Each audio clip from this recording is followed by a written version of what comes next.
Everyone, welcome back to our channel মিষ্টি lifestyle. সুপ্রভাত বন্ধুরা, নদিয়া জেলা থেকে আমি সুস্মিতা তোমাদের সঙ্গে। তো সকাল সকাল ঘুমটাকে বিসর্জন দিয়ে উঠে পড়তে হয় আমাদের গ্রামের বাড়িতে। গ্রামের বাড়ির মেয়ে বউদের যা গরম পড়ছে বলো তো, এই রাত্রে ঘুমাতে ঘুমাতে ওদিকে 12টা-1টা বেজে যাবে, আর এদিকে আবার কিছু করার নেই, ভোর ভোর উঠে পড়তে হবে, তা না হলে আর কাজ করতে পারবো না। যাই হোক, সকালবেলা কাজ সেরে এখন দেখো রান্নাও কমপ্লিট। এখন আমি খাবারগুলো বেড়ে নিচ্ছি, কারণ সবাই এখন খেতে বসবে। এখন বাজে 10টা ঘড়িতে। এদিকে শ্বশুর শাশুড়ি বড়মশাই সবাই খেয়ে নেবে, আর আমি ততক্ষণে ছেলেকে খাওয়াবো। এটাই হয়তো মায়েদের জীবন। তারপর আমার খেতে খেতে প্রায় 10টা, 10:30টার সময় খেতে বসবো। খেয়ে উঠতে উঠতে ওদিকে 11টা বেজে যাবে। আবার 12টার সময় ছেলেকে স্নান করাও, কাজের আর শেষ নেই। কী যে করি আর বুঝতে পারছি না, কবে যে আমার বাচ্চাটা বড় হবে। জানো, আগে যখন ছোট ছিলাম তখন মাকে জিজ্ঞেস করতাম, মা তুমি কেন আমাদের সঙ্গে খাও না? মা তখন বলতো বাড়ির মায়েদের আগে খেতে নেই, আগে সবাইকে খাইয়ে তারপর খেতে হয়। কিন্তু না, এখন মেন কারণটা বুঝতে পারি যে বাড়ির মায়েদের বা বউদের কেন আগে খেতে নেই।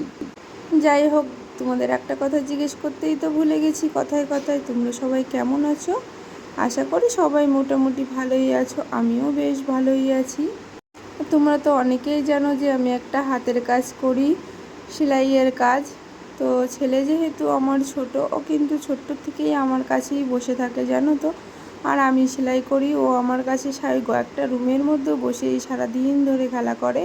দেখো, আমার সবার জন্য খাবার গোছানো কমপ্লিট। এখন ছেলেকে খাওয়াতে বসে পড়েছি, তোমাদেরকেও একটু দেখিয়ে নিলাম। কিন্তু আমি ফোনটা নিয়েছি যে ভিডিওটা করি, তার জন্যই আর কি। খাবে না, এখনকার বাচ্চারা ফোন না দিলে একটুও খায় না। তো খাওয়া দাওয়া মোটামুটি কমপ্লিট। দেখো, টিফিন নিয়ে চলে এসেছি। আমরা আপাতত এখন যেই রুমটায় থাকি, তোমাদের দাদাভাই আজকে একটা কাজ করেছে। দেখো, বিছনাটা আর কি গুছিয়ে রেখেছে। সে যেভাবেই গুছিয়ে রাখুক না কেন, আর এই ঘরটা আমাদের এখনও আনকমপ্লিট। যাও হোক, এরকমই কত লোকের থাকে না, আমি এতেই খুশি। আর কি বলো তো, আমারও না ভীষণ মাথাটা গরম, আর গরম হবেই না কেন। সেই ভোর 4টে থেকে কাজ আর কাজ, রান্না বান্না সেলাইয়ের কাজ আমি সকালবেলায় করি, তারপরে গিয়ে রান্না করি। তারপরে দেখো, যদি একটু বেডটা গোছানো দেখি তাহলে ভালো লাগে। এই যে জায়গাটা দেখতে পাচ্ছ, এই জায়গাটাই হচ্ছে সেলাই করি। এটা হচ্ছে আমাদের উপরের দোতলার রুম। তো এখনও দেখতে পাচ্ছ নিচের ঘরটাও মেজে হয়নি, শুধু পুট্টি করে রেখেছি। আর এই জায়গাটাও মেজে হয়নি, শুধু প্লাস্টার করা আছে। তো যাই হোক, এর পেছনেও অনেক বড় গল্প আছে, কেন নিচের ঘর কমপ্লিট না করে উপরে ঘর করলাম। তো তোমাদের অন্য কোনো ভিডিওতে একদিন বলে দেব যে কেন করেছি। যাই হোক, আমি দেখো এখানে পরিষ্কার করে নিলাম, কারণ কাজের জায়গা পরিষ্কার না থাকলে প্রচুর ধুলো হয়। আর যেহেতু ঢালাই ঘর, বুঝতেই তো পারছো, যত হাঁটাচলা হবে ততটাই ধুলো হবে। আর এদিকটা দেখো আমার অবস্থা, ঘরের অবস্থা কিন্তু ভীষণ খারাপ। তোমরা আবার অনেকে কমেন্ট করবে নেগেটিভ, যে কি নোংরা কীভাবে রাখে। কিন্তু না বলো তো, যথেষ্ট পরিষ্কার করে রাখি, কিন্তু পেরে উঠি না, কি করা যাবে। আর এদিকে দেখো, আমার যে ঘরটা কমপ্লিট করেছি তোমাদের, সেখানে এত পরিমাণে পিঁপড়ে উঠছে সাইড দিয়ে। যেহেতু মার্বেলটা পালিশ হয়েছে, তো সাইড দিয়ে যে আঠাগুলো দেওয়া ছিল সেইগুলোই আর কি উঠে গিয়েছে। তার জন্য ওইখান দিয়ে পিঁপড়ে বাসা করছে। আমি প্রতিদিন ঝাড় দেবো, আর প্রতিদিন দেখবো পিঁপড়ে অনেকটা করে মাটি তুলে রাখবে প্রতিদিন। জানো তো, তোমাদের দাদাভাইকে বলে বলে আমি বিরক্ত হয়ে গেছি। বলছে তুমিই তো পারো, সব কিছুই তো আমিই পারি, আমাকেই সব কিছু করতে হবে। যাই হোক, আর রাগ দেখিয়ে লাভ নেই, যেহেতু আমার শখের ঘর এটা, তো ঠিক তো আমাকেই করতে হবে। তাই আর কি বেশি কথা না বলে কাজেই লেগে পড়লাম। দেখো, একটু আঠা বাটিতে গুলিয়ে নিয়েছি, কিন্তু আমার এতটা লাগবে না, আমি প্রথমে বুঝতে পারিনি। আমি ভেবেছি অনেকটা জায়গা দিয়ে দেব, তাই আর কি বেশি পড়ে গেছে। যাই হোক, কিছু করার নেই। তো এখন দেখো, আমি ভালো করে মিশিয়ে নিয়ে যেখানে যেখানে পিঁপড়েতে ফুটো করেছে সেখানে ভালোভাবে দিয়ে দিলাম। কিন্তু কি জানি এর পরে গিয়ে আবার ওই দাগগুলো উঠবে কি না, আমি তো অত ফিনিশিং করে পারবো না। যতটা পারবো চেষ্টা করছি। আচ্ছা, তোমাদের কার কার বাড়িতে এরকম হয় বলো তো, যে যা কিছুই হোক তোমাকেই সামলাতে হবে। তো কী আর করবো, কিছু করার নেই, এতেই তো নিয়তি, বাড়ির বউ, সব কিছু মানিয়ে নিতে হবে। আর সুখের সময় হবে তুমি বাপের বাড়ির থেকে কী এনেছো, আর কাজের সময় তোমাকেই করতে হবে, এটাই হচ্ছে অরিজিনাল বাড়ির বউ। তো যাই হোক, আমার ঘর আমাকেই গোছাতে হবে। হ্যাঁ, আমি মনে করি যে এটা আমারই ঘর, তার পেছনেও বহুত কারণ আছে। তো তোমরা যারা আমার সাবস্ক্রাইবার বা আমার ভালোবাসার মানুষ আছো, আশা করি আমার ব্লগগুলো দেখতে থাকো, অবশ্যই তোমরা সবটাই জানতে পারবে। আস্তে আস্তে তোমাদের সঙ্গে আমার জীবনের সমস্ত কাহিনী শেয়ার করব। অনেক বন্ধুত্ব হবে তোমাদের সঙ্গে, অনেক হাসি মজা সুখের গল্প হবে। তো যাই হোক, তোমাদেরকে খাওয়া দাওয়া কমপ্লিট বলো? কথায় কথায় তো জিজ্ঞেস করতেই ভুলে যাচ্ছি। আমি দেখো আমার এখন ভেবেছিলাম যে কাজে বসবো, স্নান করার আগে এক ডজন গোলমাল বানিয়ে নিয়ে তারপর স্নান করব। কিন্তু উপরে এসে দেখো আবার এইখানে লেগে পড়েছি। এখান থেকে আবার কখন বেরোবো, কখন গিয়ে কাজে বসবো। কিন্তু আজকে আমার মাল যাওয়ার দিন, জানো তো। আর আমি সকালবেলা উঠতে যেহেতু একটু দেরি হয়ে গেছে, প্রতিদিন 4টে থেকে 4:30-এর মধ্যে উঠে পড়ি, কিন্তু আজকে দেখো আমি কিন্তু উঠতে পারিনি। আজকে ঘুম থেকে উঠতে উঠতে 5টা বেজে গেছিলো। তার জন্যই দেখো সকালে তাড়াহুড়ো করে তোমাদের কিন্তু আমি কাজগুলো শেয়ার করতে পারিনি। তো অবশ্যই কালকে ভিডিওতে অবশ্যই শেয়ার করব। যাই হোক, এখন আমার এদিকে আঠা দেওয়াটা মোটামুটি কমপ্লিট। তো আমি একটু মুছে নেব, বা রাত্রে শুকালে তারপর একটু পরিষ্কার করে নেব। তারপরেও দেখো আমার বাটিতে কিন্তু অনেকটা পরিমাণে থেকে গেছে। কি আর করা যাবে, অনেকটা থাকলেও আমার কিছু করার নেই, এটা ফেলে দিতে হবে। কিন্তু কারণ আর কোথাও লাগানোর জায়গা নেই, এটা যে কোথায় লাগাবো সেটাই বুঝতে পারছি না।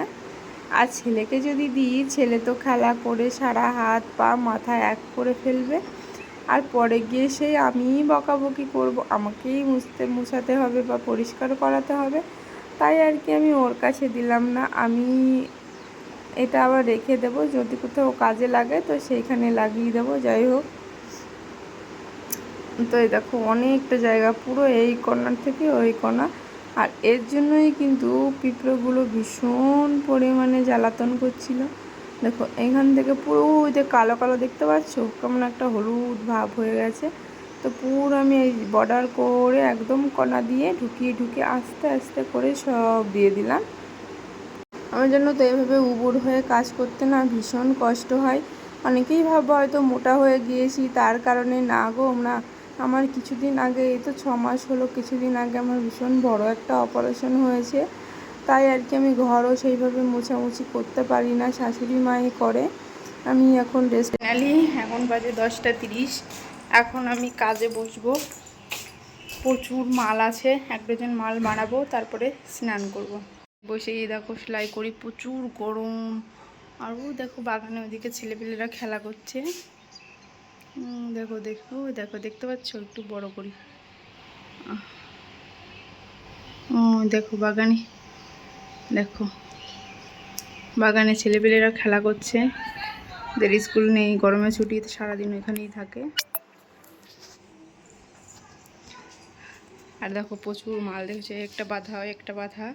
আর 1 ডজন আমি এই যে মেলা আছে, আর 1 ডজনে দেখো বানিয়েছিলাম সকালবেলায়। তো চলো মালে বসি, ঝটপট করে স্নান করার টাইম হয়ে যাবে। আবার ঘরটা ঝাড় দিলাম, ওইখানে বসে ছেলে ড্রয়িং করছে, ফ্যান চালিয়ে দিয়ে এসেছি। পড়েছে দেখো ফ্যানের অবস্থা, একদম জোর নেই ফ্যানে, এত গরম। আর ফ্যান চালিয়ে অবশ্য সেলাই করতে একটু অসুবিধা হয়ে যায়, তাই আমি খুব একটা ফ্যান চালাই না। দেখো আমি মালা টালা সব খুলে রেখেছি, এত গরম বাপরে বাপ। একদিন মালা পরেছি তো ঘামে ছুটে গেছে গলা দিয়ে। বসে সেলাই করছিলাম, আর দেখো আমার গুড্ডু চলে এসেছে, গরমের জন্য খালি গায়ে আছে। আর দেখো কি লিখেছে, খুব সুন্দর লিখেছে, নামটা লিখেছে 25-এর ঘরে। তো মোটামুটি সব ঘরেরই পারে, তো কেমন হয়েছে তোমরা জানিও।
এদিকে দেখো স্নান টান কমপ্লিট, ছেলেকেও রেডি করিয়ে দিয়েছি, মানে ওকে স্নান করিয়ে দিয়েছি। আমি কিন্তু স্নান করতে যাওয়ার অন্তত পক্ষে 10 মিনিট আগে ও যাবে বাথরুমে, গিয়ে শাওয়ার চালিয়ে নিয়ে আরামে স্নান করবে। যে বৃষ্টির জলে স্নান করছি, এটাই তো মজা। তারপর চলো পুজোটা দিয়ে নিই, যেহেতু এখন অনেকটাই দেরি হয়ে গেছে, খিদে পেয়েছে খুব, 2টো বাজতে গেলেও। তো ভেবেছিলাম 12টার মধ্যে খাবো, কিন্তু আমার হয়নি আহার। তো চলো ঠাকুরদের পুজোটা দিয়ে নিই। ঠাকুর পুজো করতে কিন্তু ভালোই লাগে, কিন্তু কোনো দিন স্নান করতে দেরি হয়ে যায়, সেই দিন শাশুড়ি মাই করে। আমাদের বাড়িতে কোনো ব্যাপার নেই, যে আগে স্নান করে সেই আর কি পুজোটা করে। তো যখন আমি বেশিরভাগ ক্ষেত্রে করি, যখন আমার অসুবিধা তখন আর কি শাশুড়ি মা পুজোটা সেরে নেয়। তো কিছুদিন আগে মানে ছেলেও আমার সাথে থাকতো, এখন ভিডিওটা করে দিচ্ছে, ও থাকে আমার কাছে, ও পুজো করতে ভীষণ ভালোবাসে। ছোট হলে কী হবে, ও কিন্তু এসে স্নান করে এসে, আমি স্নান করে আস্তে আস্তে দেখি ওদিকে ফুল টুল নামিয়ে সিংহাসন টিংহাসন পরিষ্কার করে ফেলে পুরোটাই। তো যাই হোক, আমার ছেলে কিন্তু সব দিক দিয়ে ভালো, জানো তো, ভীষণ লক্ষ্মীমন্ত ছেলে। সারাদিন আমার কাছে যত সময় থাকবো, বাইরে কোথাও পাশের বাড়িতেও যাবে না, কারণ ওই ঘরের মধ্যে বসে বসেই খেলা করবে। আর আমি অবশ্য বাইরে যেতেও দিই না, কারণ তারও অনেক কারণ। আমার খুব ভয় লাগে বাইরে ওকে একা ছাড়তে, কারণ আশেপাশের লোকজন আমাদের সেরকম একটা ভালো না, সব শত্রুর মধ্যে বসবাস করি, তো তাই। তো এই শত্রু আর মানে কি বলবো, ভীষণ ভয়ঙ্কর শত্রু, রীতিমতো থ্রেট দেওয়া শত্রু। এদের থেকে যতটা দূরে থাকা যাবে ততই ভালো। আর যেহেতু বাচ্চা ছোট আমার, তাই আর কি আমি সাহস করেও পাঠাই না, জানো তো, কারণ কোথার থেকে কী হবে, তারপর সারা জীবনের কষ্ট আর কি। তো তোমরা অনেকেই তো আমার কথা শুনে বুঝতেই পারছো যে ব্যাপারটা আসলে কি। তো যাই হোক, একটু জমি জমা নিয়ে লেনদেন আর কি, রাস্তা নিয়ে ঝামেলা, এটাই হচ্ছে। তো আমি একটা কথাই ভেবে পাই না যে এরা এত রাস্তা নিয়ে, জমি নিয়ে, এগুলো নিয়ে কী লাভ বলো তো। একটা রাস্তা যদি হয় তাতে তো সবারই ভালো, যাদের বাড়ির সামনে রাস্তাটা হবে তাদেরও ভালো, আর যারা চলাফেরা করবে তাদেরও ভালো। কিন্তু না, রাস্তা আমি হতে দেব না, তাইতে তোমাদের যাই হোক অসুবিধা হোক। আমাদের পাশের বাড়ির লোকের এই মানসিকতা। যাই হোক, কী করা যাবে বলো, যদি কপালে থাকে ঠিক হবে, ভগবান যদি চায়। আর আমাদের যে সরকার নতুন হয়েছে, দেখি আগের সরকারের দ্বারা তো কিছুই হলো না, তো এবারকার সরকার দেখি আমাদের কাঁচা রাস্তা দেখে হয়তো পাকা করে কি না, দেখা যাবে সেই পরে। যাই হোক, আমার দেখো কথা বলতে বলতে কিন্তু আমার এদিকে পুজো করাটাও কমপ্লিট। আমার বাড়ির সবই পিতলের ঠাকুর দেখতে পাচ্ছ, এটা নারায়ণ, এটা লক্ষ্মী, ওটা গণেশ। ওইদিকে আছে আমার 2টো ইতু ঘট, আমি বসাইনি অবশ্য, ওই 2টো ঘট বসিয়েছে শাশুড়ি মা। কবে বসিয়েছে জানি না, আমার বিয়ের পর থেকেই আমি দেখে আসছি। আর এই পুজো আমাদের বাড়িতে কিন্তু নেই, ইতু ঘটের বা শুভচণ্ডী পুজো করে, কিন্তু এই সব ইতু ঘট ঘরে রেখে দেয় সারা বছর, মঙ্গল ঘট না কি বলে, এগুলো কিন্তু আমাদের বাড়িতে নেই। আমি এই বাড়িতে এসেই দেখেছি নিয়ম, যত নিয়ম পুজোর এই বাড়িতে এসেই জেনেছি, কারণ আমার বাপের বাড়ি ঘটি বাঙাল বলতে পারো, বাপের বাড়ি শ্বশুর বাড়ি কি ঘটি বাঙালের সম্পর্ক, কারণ আমাদের ওই বাড়িতে একরকম রান্নাবান্না খাওয়া দাওয়া হয়, আবার এই বাড়িতে পুরো সেম আলাদা। আমি এই বাড়ি যে সমস্ত খাবার খাই আমি কোনো দিন খাইনি, তো এখন কি বলবো বলো, সেগুলোই আমাকে রান্না করতে হয়, সেগুলোই খেতে আমিও শিখে ফেলেছি। আমার আর কিছু করার নেই, এইভাবেই চলতে হবে, হয়তো আমার প্রজন্ম এইভাবেই চলবে। খাবার অবশ্য একটু একটু আগে থেকে আমিও পাল্টে দিয়েছি, যেহেতু আমিও রান্না করি, তো অনেকটাই চেঞ্জ হয়ে এসেছে এদের মধ্যে, এরাও খায় এখন আমার যে ওই বাড়িকার রান্নাগুলো। আর কথা বলতে বলতে আমার পুজোটা কমপ্লিট, 12টার মধ্যে ভেবেছিলাম পুজো সেরে খেয়ে নেব, কিন্তু সেটা হয়নি। এখন বাজে হচ্ছে 2টো, তারপর খেতে খেতে তাও আমার 3টে বেজে যাবে, কারণ ছেলেকে খাওয়াবো, এরপর আমি খাবো। আজ দেখো দুপুরের খাবারে ছিল এখানে টমেটো, কাঁচা টমেটো রান্না, এদিকে কুমড়ো শাকের তরকারি, আর ছিল শস্য বাটা। তো দেখো আমি ওই যে ভাত নিয়ে বসে পড়েছি, দুজনের ভাত একসঙ্গে বাঁকিয়ে ওকে এক গাল খাওয়াবো, এদিকে আমি এক গাল খাবো। মাঝে মাঝে আমি এই করি, যেদিন আমার একটু বেশি খিদে লেগে যায়, আর এখন দেখো একটু হাসি মুখে আছে, তাই এখন আর কি ভিডিওটা করছি, কিছু বললো না। এদিকে দেখো আমার পাগলটা ঘুম থেকে উঠে পড়েছে। ঘুম থেকে উঠে দোকানে গিয়েছিল, দোকান থেকে নতুন একটা চিপস পেয়েছে, আইফোন। এই হাসি মুখটা দেখলে কিন্তু ভীষণ ভালো লাগে। দোকান থেকে একটা চিপস এনেছে, যার আইফোন, চিপসের নাম হচ্ছে আইফোন। সেই চিপসটার সঙ্গে ছিল, এই দেখো সেই ছোট্টবেলায় আমরা করতাম না, ম্যাজিক বল কিনতাম আমরা, তখন 2 টাকা না কত প্যাকেট নিত আমার মনে নেই। তখন বললাম নিচে থেকে একটা গ্লাস নিয়ে আসতে, গ্লাস নিয়ে এসেছে। এরকম গ্লাসের মধ্যেও ছেড়ে দিলাম, তো এই জলের মধ্যে ভিজিয়েছে। দেখো এই নিয়ে আজকে সারাদিন ওর কেটে যাবে, তো বললাম রেখে দিতে। ও রেখে সাথে সাথেই বলছে কেন বড় হচ্ছে না, কখন বড় হবে। ওই যে ফাইনালি কম্পিউটার টেবিলে রেখে দিয়েছে। তো আমি বললাম যাও রেখে দিয়ে যাবো, দাদুর সঙ্গে খেলা করে এসো, পরে দেখবে। আর এদিকে দেখো আমার আজকে এত কাজের চাপ, আমি ঠিকঠাক করে মাথাটাও আছে। এখন সন্ধ্যা হয়ে গেছে, অন্ধকার চারপাশ। আর আজকে এতটাই তাড়া ছিল, দেখো আমি মাথাও আসতে পারিনি। শুধু স্নান করে জাস্ট ড্রেসটা চেঞ্জ করেছি, ভিজাতে পরে তো থাকা যায় না। তাই দেখো এখন পুরোপুরি মাল বানানো কমপ্লিট। ওইখানে 1 ডজন আছে, ওইখানে আছে 2টো, আর এখানে দেখো একটা ভাঁজ করছি আমি। আর এদিকে ছেলে আমার এখানে বসে খেলা করছিল। আর এগুলো এখন ফোন করেছে যে মাল নিতে আসছে, তাও এগুলো ভাঁজ করবো, ভাঁজ করে দিয়ে আসবো, তারপর আবার স্নান করবো, তারপরে একটু ফ্রেশ হবো। তো চলো কীভাবে ভাঁজ করি তোমরা দেখে নাও।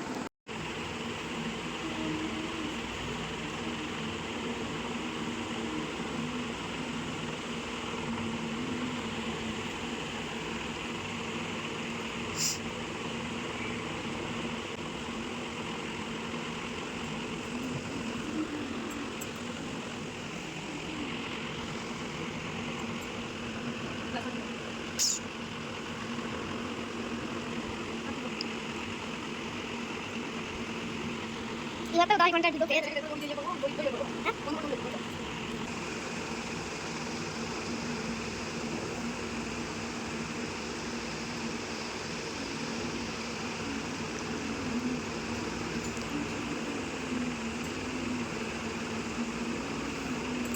কাটে গেছে এটা।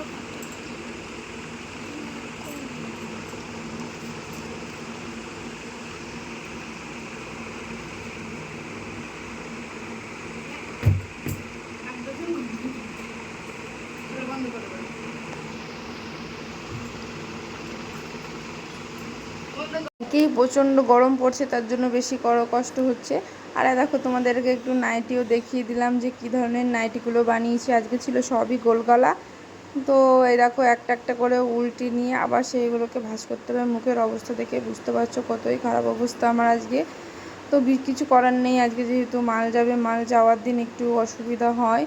তো এই তো আর 1 ডজন না 1.5 ডজন মতন আছে, সেটা আর কি ভাঁজ করে নিয়ে তারপর আর কি আগে সোজা বাথরুমে চলে যাব, গিয়ে গা মুখ ধুয়ে ভালো করে স্নান করে তারপর আবার ফ্রেশ হব।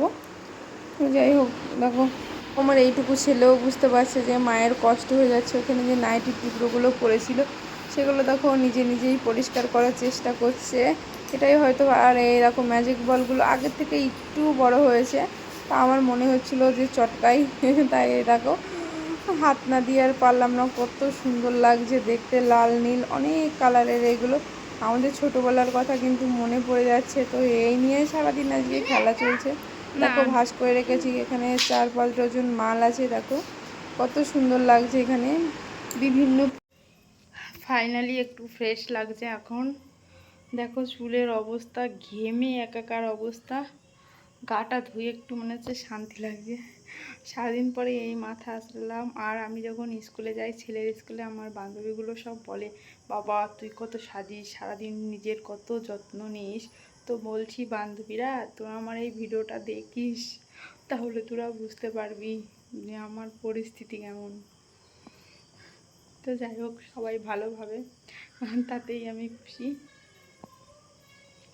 এই একটা টিপ পড়লাম সব মাত্র। আর এখন আবার যে ছেলে দেখতে নিচে বই পড়তে বসে পড়েছে, তো ওকে একটু পড়বো, কিন্তু প্রচণ্ড খিদে লেগেছে। দেখি এখন কিছু খাওয়া যায় কিনা, জামা কাপড় নিয়ে যাই। যা গরম পড়েছে হালকাই ঠিক আছে।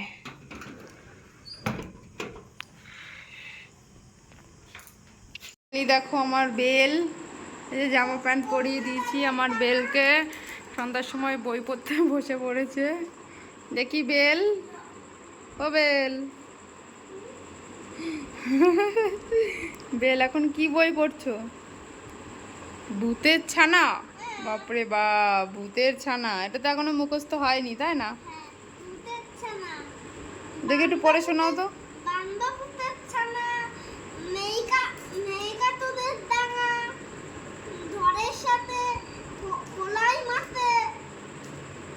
তো একটু ভুলভাল হয়ে যাচ্ছে, যেহেতু সবে সবে রিডিং পড়া শিখেছে, একাই পড়ছে তাই। তো চলো দেখি বিস্কুট নিয়ে আসি কটা।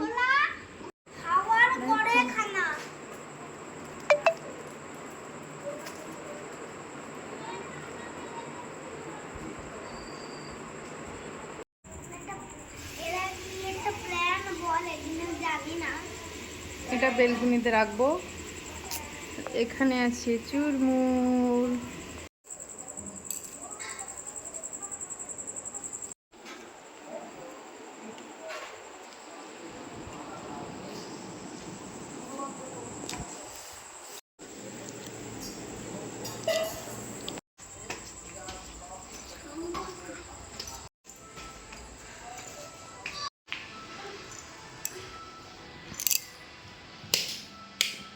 ওইখানে রাখতে হয় নাকি পাগল? ওই জানলার উপর রাখতে হয়।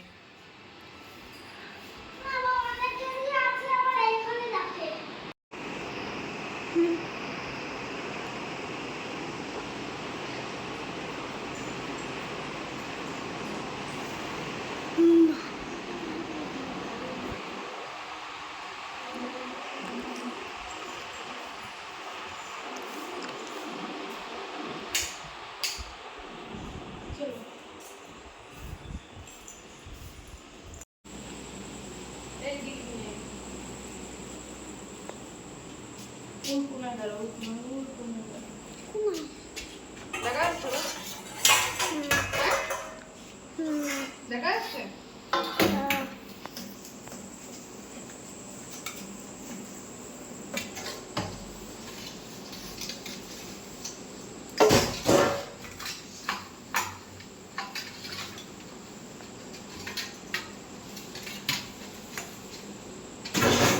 পুষ্কর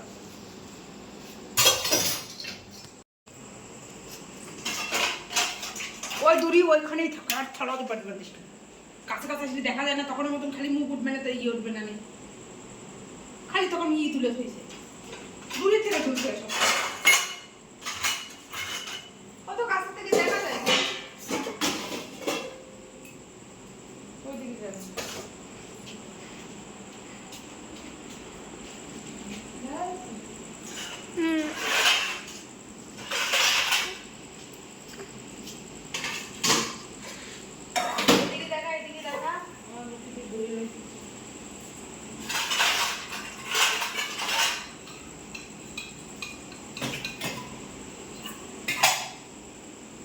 যখন যেদিকে কাজ করতে হয় সেদিকে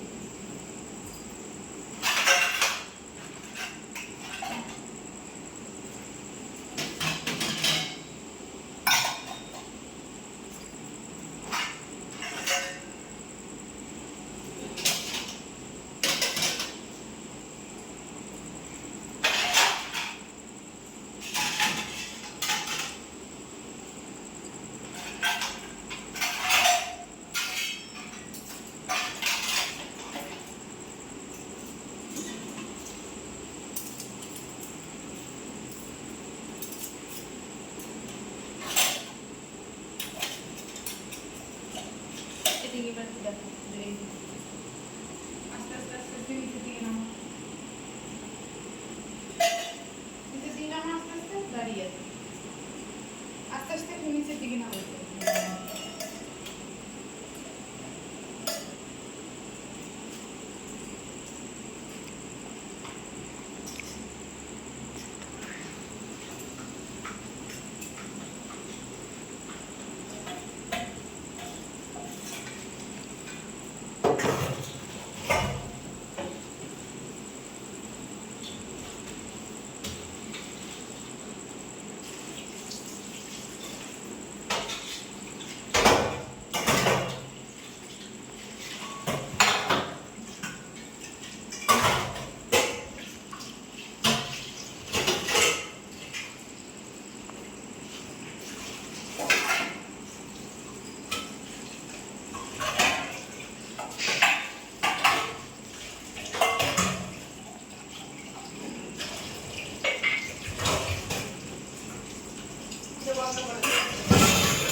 ফাইনালি দেখো মুখটা একটু ক্লিন লাগছে, মুখে কিন্তু কিছু ইউজ করিনি, শুধু ফ্রিজ থেকে একটু পুরো বরফ বের করে দেখতেই তো পেয়েছো, সেটাই ইউজ করলাম। কারণ কি মুখ সারাদিন প্রচণ্ড ড্রাই হয়ে গেছে।